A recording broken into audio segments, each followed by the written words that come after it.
let's have you two introduce yourselves and tell us about your roles here in Alchemy. Should I go first? Yeah. Okay. So I'm Lara Paquete Pereira, and I'm responsible for the youth work side of the Alchemy project. Okay. And I'm Mikey Kirkpatrick, and I started this project, Alchemy, back in 2017. I'm a musician, and I teach at Goldsmiths as well. I was a student here, and and I guess I sort of oversee the running of the program along with Lara and the rest of the team. Awesome. If you could tell us a little bit more about your experience as a student here.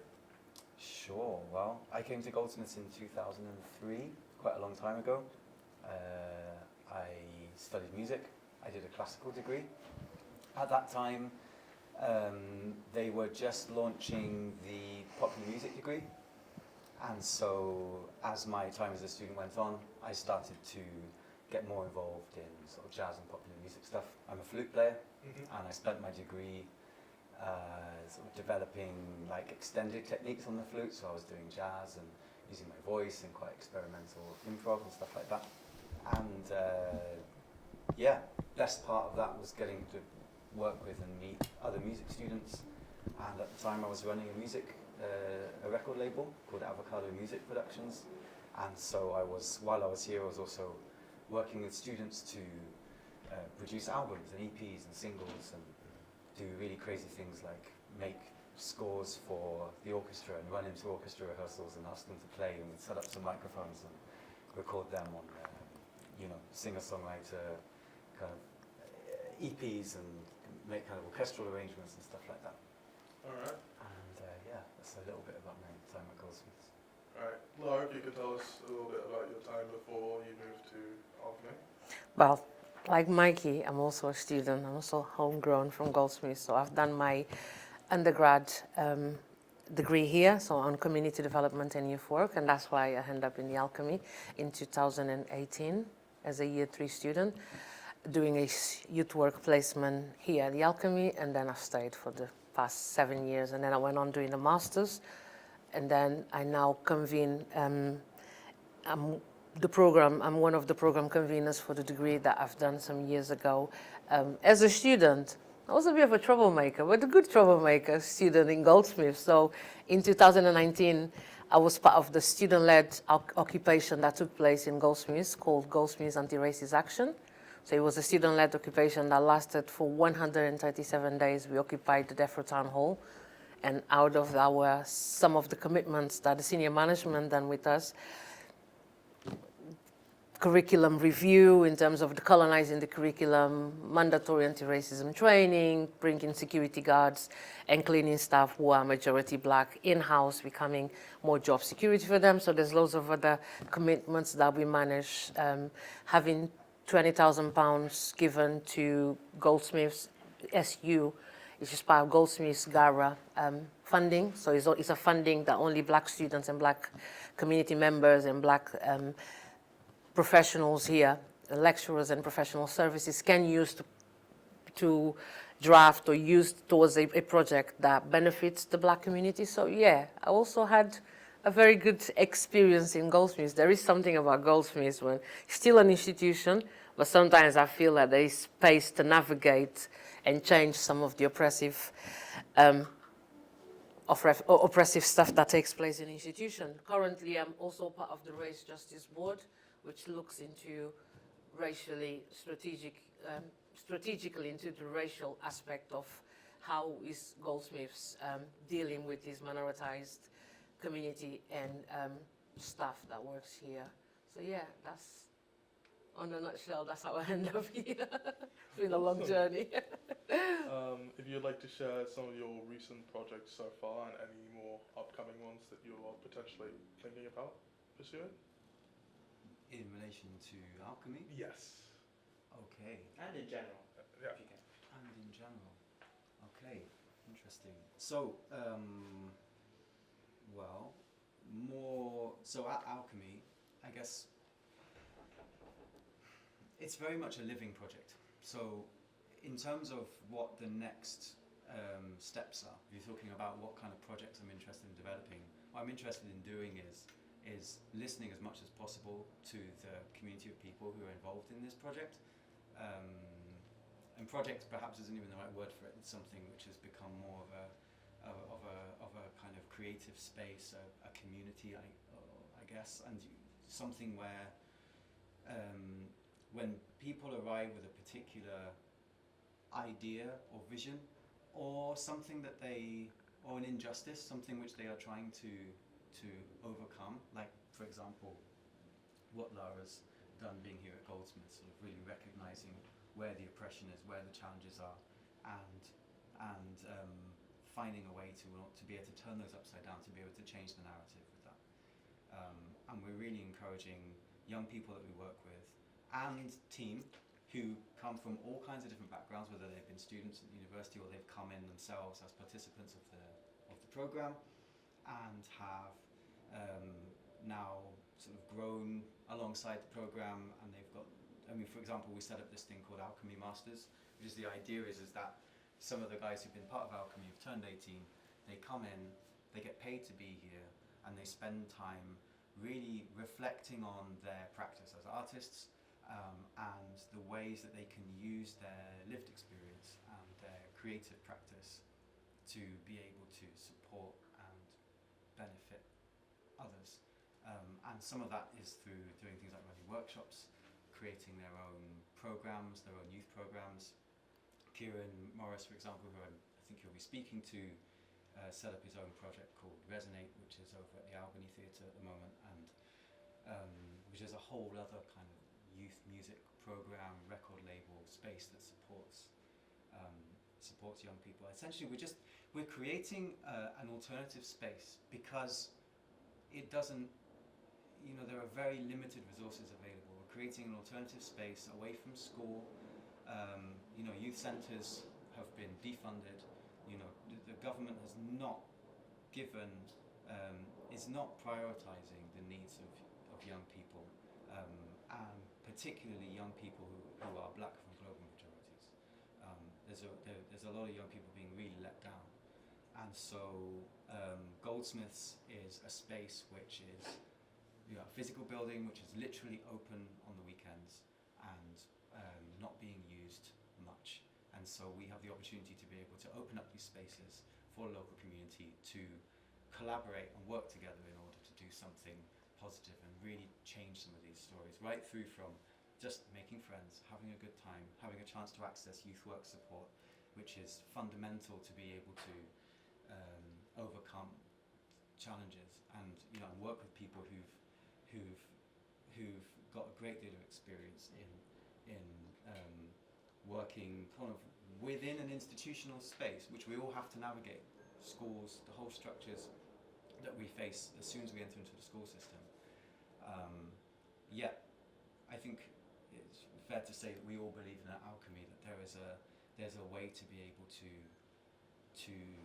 make adjustments to that, to change these things. So what I'm interested in doing is continuing to deliver the project, make it sustainable, and for it to belong to the community who are part of it, and for that to continue to grow and adapt and change through all of the various kind of changes within society and challenges that come up, those which already exist and those which come up which we don't already know about. And I think that some of those things are very much around facing discrimination, racism, facing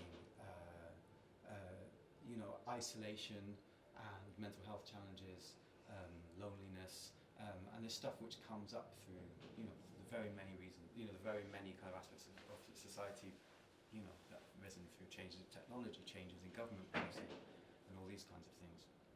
And I really believe that listening is central to it. I believe that music is very powerful because it allows us to come together and to find ways to harmonise with each other in order to find a way to collaborate and connect with one another, and communicate, emotionally express ourselves without in a way which is very natural, and we have a good time basically. We basically make music, we have events, we release music, and everything is growing and changing all the time. So fast it's almost difficult to keep up with it. We And also so- take the approach where it takes a family it takes a village to raise the child, because the parents are very much involved in this project in terms of part of my role as the youth worker. I also have the relationship with the parents, so there's a constant communication almost weekly with some of the parents, that they'll reach out if there's any issue that a young person is facing, or if they just had an argument because they're coming from different point of view in terms of generational. So I'll do the work where I support the young person into reflecting in terms of their behavior, in terms of how they feel, in their feelings, but also have these conversations with the parents. I think being a youth worker puts me in a position when I am a trusted adult for a young person, but because I'm an adult, also parents trust me and trust my practice, so I can sort of help to bridge the gap between, and I think that's been definitely one part of the project that is quite hidden, because it doesn't have to be known, but yeah, as part of my role, I feel like it's been contributed, because having a child, there's no instructions for it. Everything else in our lives comes with a little book of instructions, and you know exactly what to do, how to reset it. But to raise a child, that is very difficult. And some parents won't have the social capital or understanding, especially if we have majority young people from black and minoritized backgrounds. Their parents are majority either migrants or from a minoritized communities. So there's this struggle when they're surviving and making sure their children are surviving. So I think having communications and engagement with us definitely helps in terms of increasing social capital for the young person and also for the parents. I think I cut you off. No, you didn't. It's great. And this sense of future, like a sense of future that we're building together.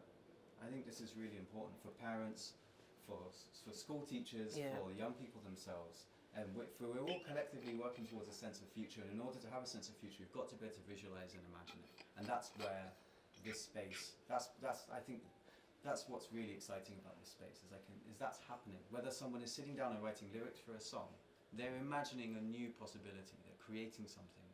Or whether it's sitting down and saying, I want to set up my own workshop series and go around to schools and work with young people who are struggling with their mental health, which is still something which is more talked about, but still very challenging, very taboo. And so whatever that is, and it's all kind of the same thing. You kind of see that somehow, that same intention that goes into learning to play an instrument, learning to create something.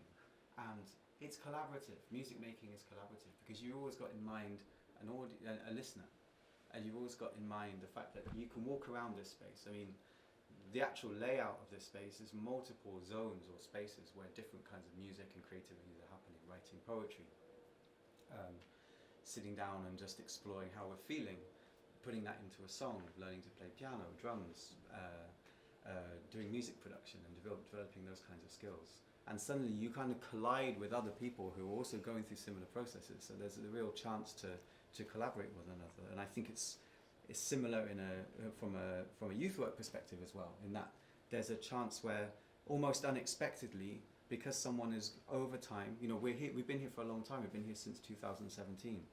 And some of the people who are here have been coming for a long time, and they get to a point where they feel that they're able to trust enough to be able to say, you know what, I'm going through something, and I really need to talk about it. And I think if we can work together to overcome some of these things, then I don't know. Again, it all feeds back to that idea of being able to imagine the future.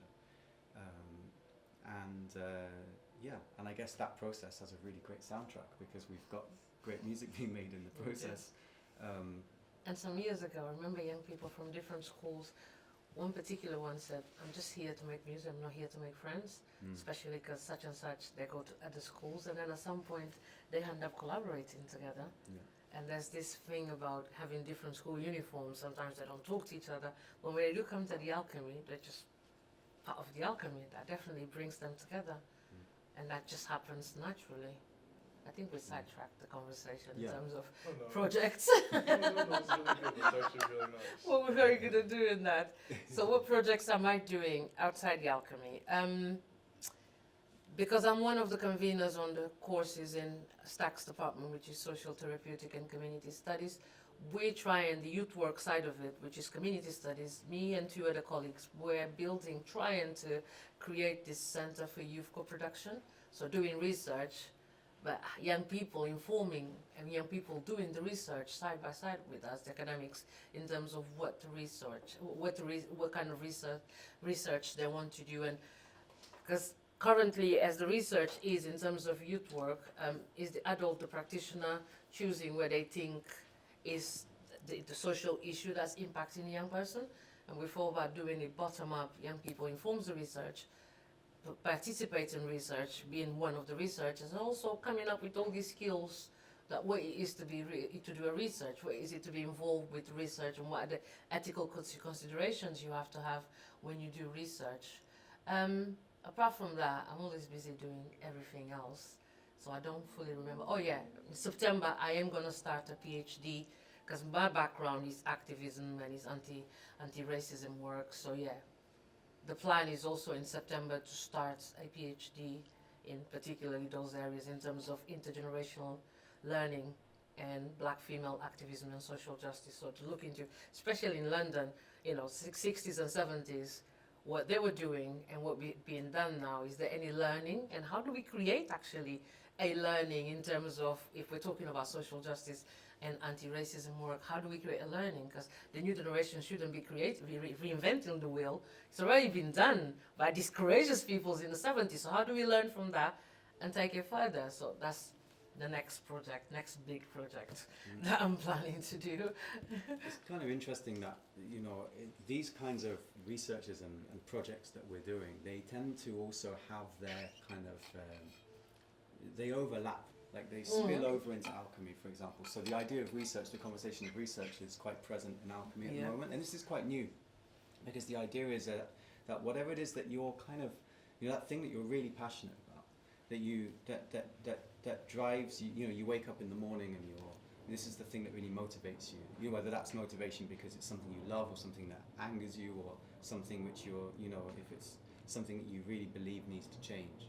It's like, I think we're really finding that the young people and the alchemy masters are coming in with those same kind of strong feelings. And so the thing is, it's like we talk about empowering young people as researchers, and it's saying, research isn't just for someone who's done a degree or doing a degree or doing a PhD. It's something that you can start immediately right now, and it can start from you just reflecting on your own feelings and experience. Or it might be that you then start to have conversations with people, and then it may be that you read a book about this, or you watch a film about this, and you start to gather other perspectives, and it's about the fact that research can start now, and how that can then benefit your practice of life and living, your kind of potential employment, your abilities to mentor or teach or work with other people. So for example, for me, my personal research is really around the idea is, can music heal? Like that's the idea. Can it? And I've looked into how music has a strong role in communities from many different cultures and different communities, and what is it? What is that here in England, here in London, here in Lewisham, and what does that look like? And I'm interested in that as a performer. When I'm creating something, what is the music that I'm making? What is it doing? And I'm asking that same question to young people here about the music that they're making. Like, what's the drive? What's the intention? How are you listening? And what choices are you making? Because it's an incredible place of organizing sound. And that same thing is a way that you can think almost about organizing space, time, community, people. The way that you think about teaching a class is similar. You're still thinking about putting ideas and juxtaposing them, putting them next to each other in the same way you might do with sound when you're composing. You're looking at what does that sound and that instrument and this beat and that word and that voice, and how do they all connect. So it's about looking at relationships and connections between things in a way where you step back in a sort of reflective way, but also with a kind of emotional and embodied kind of experience. So all of that thinking comes back in with me when I walk into alchemy, when I walk into this kind of space. And the same thing's happening with young people coming in with their own ideas, and that's then, it's like we're pulling it all into some sort of mix in the middle. And I was writing about it recently, and I was thinking of it. Sometimes when you walk through the corridor and you've got different people making different music, it all kind of spills out in the middle, and you can walk through and you can kind of hear conversation happening over there.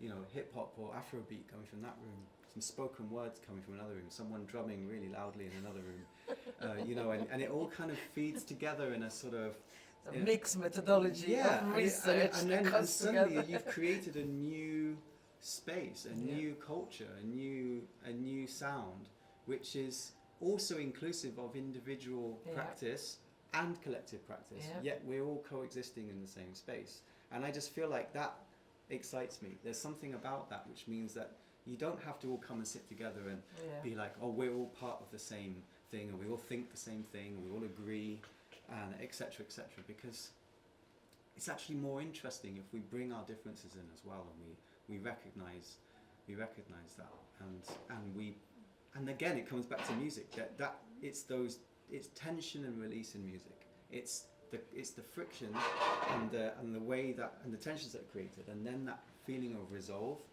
and that suddenly creates this amazing feeling of like when a chord resolves itself, the chord progression resolves itself in a song, and it feels good. And I think it's not about if music is just always pretty and beautiful all the time, you actually don't get that elevated feeling of release.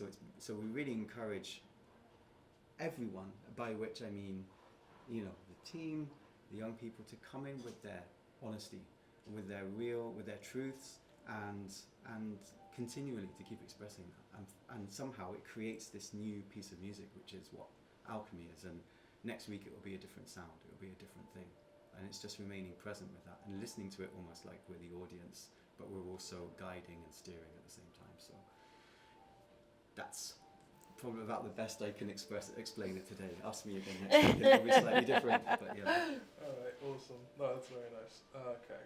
What so far would you say has been a highlight, or like something which really sticks out to you? Something that you may have witnessed or have participated in alchemy? What would that be for you? Definitely for me is the growth.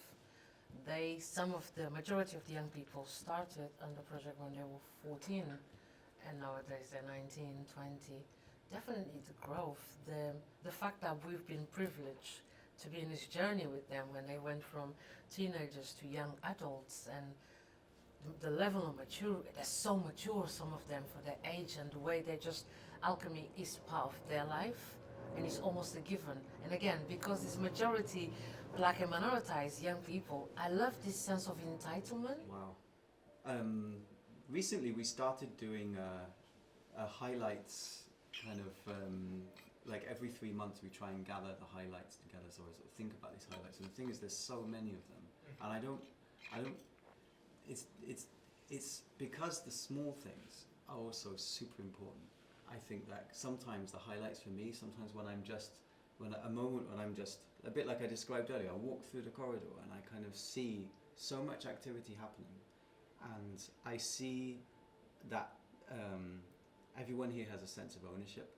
So it's something that started very much as a small scale thing and quite a simple, straightforward idea.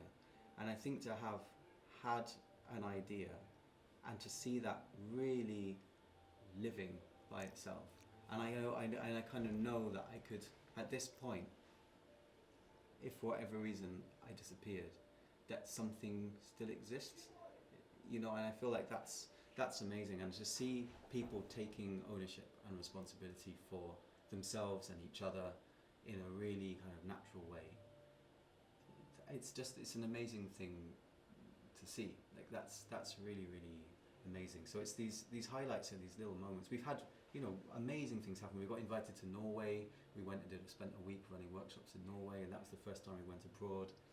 And you know, big things like that. And you know, it's been a challenging journey working with the institution at Goldsmiths as well. And it's you know, we've had to sort of, you know, repeatedly demonstrate our value, you know, in order to be able to sustain the project. And what is that value, and who's placing value on alchemy, and who places value on the outcomes and behaviours of the young people of Lewisham. Like, who is making the decisions about whether someone's? I think sometimes it's when someone walks in to the building, you know, and you have a sense of being together that already feels like a massive positive thing that's immeasurable. So I think that it's all those little things collectively. I think it's the fact that we walk in every week, we turn up, and it's a new thing, and there's always a new surprise. There's always something happening that you could never have predicted, and we enter into a collective kind of problem-solving and creative kind of space, and we work through it, and it's so yeah, the fact that we're sitting down here now and it exists and we all exist, and that you're going to be interviewing lots of different people and getting different perspectives, I think that for me I find really interesting, and I sort of almost start to be able to just slightly take a backseat and let it continue to grow by itself. For me, that's just it's kind of like a magical thing. I guess that's amazing. And so yeah, my highlight is that I get access to that. I get to see that happening, and I get to be really grateful for that. I get to just share that, you know, with Lara and the rest of the team, and that's amazing. So there you go. It's quite a long answer. It's a good answer. Lara, same question? Yeah, for me, it's definitely the, like I was saying, the fact that it's majority young people from Black and global majority or minoritized communities. The fact that they're walking and they take over Goldsmiths on a Saturday is very powerful. And most of them that have been in the project for so many years, they have this sense of entitlement to the space, entitlement to the studio. It's very rare that, you know, young people from Black and minority backgrounds have this sense of entitlement. They don't. Due to oppression, they don't. So to see them here demanding the studios, and this is not ready, where's the food, where's the water, where's the biscuits, and I need time to talk to you, that sense of entitlement, yeah, that's definitely always the highlight for me. It fills my heart when I go, oh yeah, of course you're entitled to my time. Of course, let's have a chat. Of course, yes, where are the pizzas, Mikey? They should be here. Why is the studio not set up? The computers are not working properly. Amazing. And that fills me with pride to see that happening. Yeah, and then they will go into other spaces and they will know that they have a right to a particular standard to be treated and to be respected in the way. So that's it's quite radical. Yeah. That's Love it. Yeah, exactly. One of the things we always say is that, like you mentioned at the beginning about being a troublemaker, and I think it's like one of the rules here is that you have to be a troublemaker to work here. Yeah. And to come here. We're only interested in troublemakers because they're the people who get things done and make things change. So yeah. What would be one final takeaway message that you would like to share with the people watching right now? I'll start because my answer is probably going to be shorter than your answer. I think definitely society needs to look at young people as every single one of them have potential for something, regardless what is presented or what are the labels that the school or society is put on a young person. If you nurture the young person, they will find their passion, which being adolescents is quite complicated. So if you nurture that young person into finding their passion, it's almost like they've got these unlimited opportunities to be whatever they want to be, but you need to give time, passion, dedication, and love to the work that you do with the young person, because otherwise we just put labels on them and stop them actually from starting to believe themselves and stopping them from progressing whatever amazing projects and aspirations in the future they could have. So I would say is have the passion and understand that young people, regardless of what settings, what labels they still have the ability to surprise every single one of us and actually grow into their passion. I've said that's definitely my take from the alchemy, and we've seen it happen many times, many times. It's a really difficult life, and it's a really we're surrounded by pressures, technology. We're surrounded by a need to try and keep up and sustain an image of ourselves, you know, both in real life and on social media and all of that. And I think we need to return to some of these things that are, and these are things, I think that if I was going to try and sort of, you know, simmer it down to some of the core things about alchemy, I think it's also slowness and time, and just take time, and just very similar to what you're saying, I think, when the way that people present themselves, the way that their experiences, their suffering manifests itself, is something which happens externally, and you need to give time, because really, if you just judge people by an immediate behavior, you just, you know, and you sort of cast them aside, or exactly, you make a judgment and you decide this person is angry or aggressive or difficult or whatever stupid word is used. Take time and I was talking about this earlier today, it's like, you know, it's all about structure, you know, the structures of the school system, and the structures of finding our way and getting through the exams and getting into life. And I think it's not about rejecting those structures. We can't, if we reject them, then we put ourselves up against a great deal of challenges. But it is about I lost my train of thought now. It's about having that patience. It's about having this kind of, it's having this space which is almost like we remove the structure for a moment, and we're able to be in this kind of fluid, kind of unstructured space where we can give time for, you know, someone's real feelings to rise to the surface, and it's all about humanizing. We're in a this was written about 50 years ago by Paulo Freire, you know, the pedagogy of the oppressed. We are in a need, we have to rehumanize ourselves in each other, which sounds completely absurd, and this was being talked about 50 years ago. But we're still in that position right now, especially more and more with the way that technology is going at the moment. We have to rehumanize ourselves in each other. We have to recognize oppressions, both visible, tangible, and those which are invisible and difficult to put your fingers on, you know, to be able to identify. And I think so I think it's about giving a space where everything is possible, and I think that we have to give time. We've got to listen, and I think that's really, really important. So anyone who wants to create their own space, I think it's about creating a skeletal structure, create an architecture, invite people into it, and listen. And I think that's it. Don't try and impose your ideas and your worldview on someone else. Just find your drive and your intention, a vision, but include other people in that conversation and build that together. It's got to work in that way. And be grateful for having been able to actually see and witness and going on a journey with them. I'm quite grateful for being able to see all of them, even those that came just to play the drums or do something else, and then they end up singing and we're not expecting them to sing. So there's all of that takes place. You're like, oh wow, there's a confidence, there's a trust, because you're, you know, venturing outside your comfort zone because you clearly feel safe in this space. So yeah. There's an American composer who said her mantra was, listen to everything all the time and remind yourself when you're not listening. That was Pauline Oliveros. And so that's from the perspective of being a musician and an improvising musician.